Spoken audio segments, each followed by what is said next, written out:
Let's prep our sides and choose our bottom material.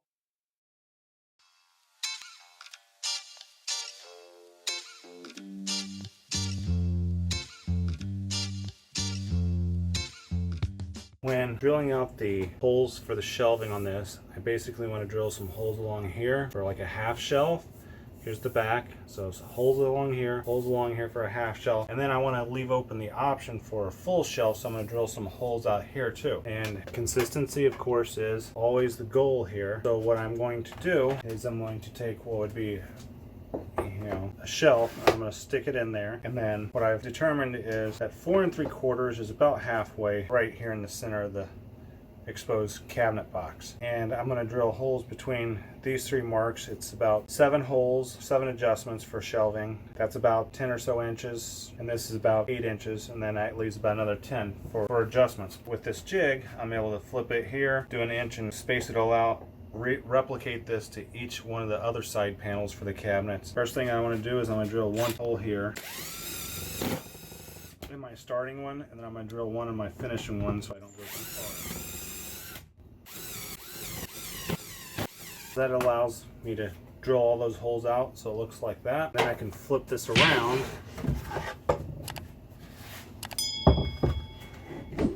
On this side, I can do exactly the same here as I did over here. Basically slide that down, put my spacer in here. This will get my back edge right here done. That's pretty much how I want to do it. I'm going to repeat the same on that side.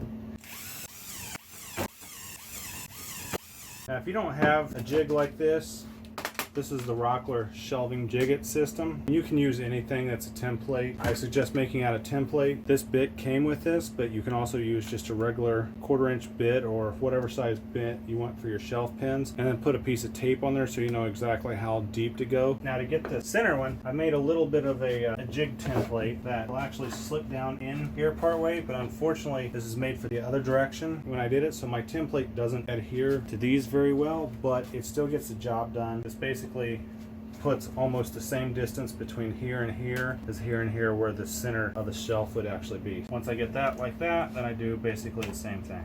And that's basically how I do that. Now I've got my half shelf back here, an optional full shelf holes there. I don't need any holes below this because below my bottom shelf here, because like if it's like that, that's enough for him to put even this drill underneath of that shelf. You can put as many holes as you want. I'm only choosing to do kind of middle 7 here. It allows me to do it much quicker. I'm gonna pre-sand these all, both sides. Even though some of these sides won't be exposed, some of them will actually be exposed and have a wainscoting side on them. Go in with some 220 and these will be done. And then after that, then we'll start next phase of the base cabinet.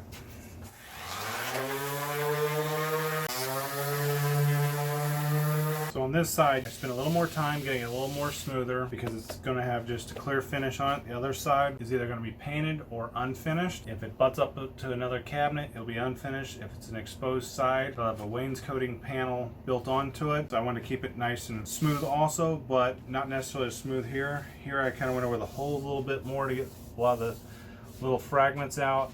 I also had some markings from running across the table saw or whatever, leaving a little bit of debris marks there, so I wanted to make sure those were nice and clean and gone.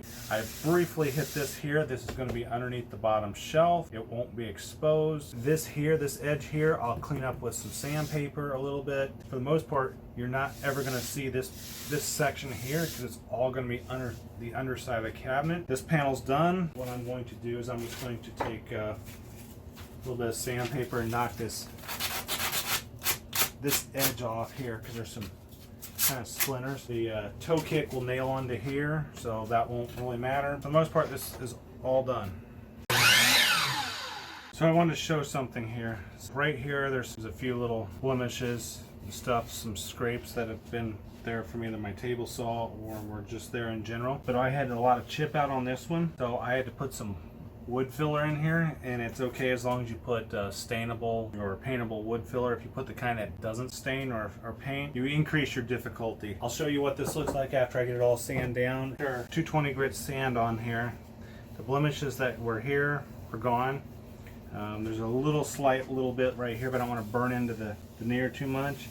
And then here, the wood filler, I've sanded all down. You can't really tell. I mean, there's a few spots that it's a little smoother than the rest, so it has a little bit of shininess to it. Right here I didn't go too deep to go through the veneer, but right here along the edge you can't see really that there's a lot of chip out along here. So it conceals it pretty good for when you're finishing, and you won't really notice that it's even there. Here's another panel. It shows the scraping from my table saw. The steel leaf leaves these marks every now and again on some of the ridges. It leaves almost like a dirty metal look. That'll stand out fairly easy. Here's a big fill in right here. So here's some of that nylon stuff I was telling you about that seems to be embedded in some of these panels. There's a little flake right over here too. I don't know what it was, if it were strings or something that went through there, but they're really quite annoying. They don't cut very well, they don't sand very well, they obviously don't tear very well, and they certainly don't drill very well. Not sure what's in some of these panels. Got all 12 of my side panels cut, sanded, and pretty much ready to go. There is one exception. I need to cut one more panel that is going to be a center divider that will go between two cabinets, but that is kind of a special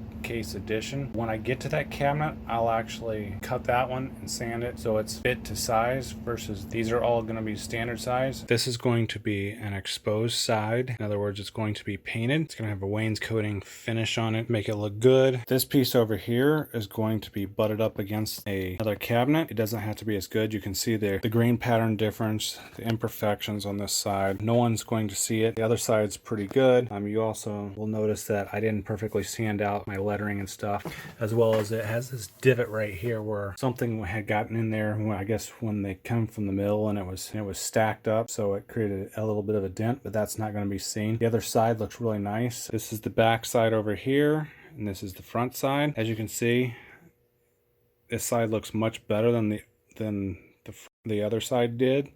It doesn't have any imperfections. Got all the holes drilled, the dado's cut. Back side is rabbited for back panel, and on the other one, its matching pair is pretty much the same way. When these are done, and I get the floor in here, I'm just going to flip it up like that, put glue in there, and attach them together. Once I get everything together, then I'll drill the pocket hole screws for attaching the face frame. The one exception is across this area right here, I'm going to have a 3 or 4 inch runner that connects the front of each piece. That's actually going to have the pocket holes drilled in it before I fix it in there, because it'll be much easier to attach the face frame, because I'm going to do it from the underside as opposed to the top. I do it from the top, then what happens is if the face frame ever has to come off for whatever reason, then it can't actually come off very easy because the countertop will be on top of it. So this here is just a piece of scrap cut off when I was making the sides. It's not very big, it's just a little bit of leftover. It's also got a damaged edge right here. And this is the factory edge, or the other 3 edges are ones that I've cut. That far edge there at the top of the screen being the perfectly square edge that has run along the rip fence on my table saw. It will result in me trimming this lower side off right here. This is going to be the bottom of this small cabinet. It is a good use of your extra pieces or scraps. It's the perfect width for it. I mean, I'll end up cutting a little more off. Overall, you want to minimize your waste and maximize your yield, so why go grab another sheet to cut out a 14 inch piece that's going to be this way, just to end up throwing this one away or using it for another project somewhere down the road. So I'll use this. Hopefully I can minimize using this here, but if I have to, it'll be on the bottom side in the back, so no one will ever notice. It'll be just kind of hidden away unless you flip the cabinet completely upside down and look at it from the back side. Thanks for watching, and don't forget to subscribe for more videos.